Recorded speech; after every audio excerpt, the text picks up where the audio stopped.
Hello mga kananay, magandang araw. Sabado ngayon mga kananay at araw ng laba. Dalawa nga kami ng anak mong lalaki dyan mga kananay ang naglalaba. Ako ang maghiwa-hiwalay ng mga damit at Hiniwa-hiwalay ko siya na nga naman lang ang 'yan mga magpapaikot sa kananay at ang anak ko washing. naman na Naalala ko lalaki nga ang noon mga kananay nagpapaikot ng sa kabataan washing. namin.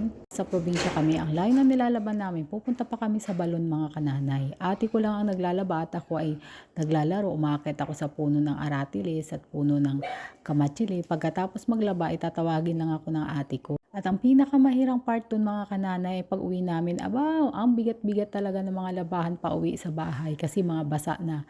Pero ngayon, iba na mga kananay, ipapaikot lang sa washing mga kananay, tapos na. Tapos pati ang pagpapatuyo ay wala na kahirap-hirap talaga ang panahon ngayon mga kananay.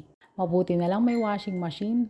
Kasi kung tutuusin, ayaw ko na rin maranasan yung dinadanas ko noon. Kasi mahirap talaga. Po, salamat.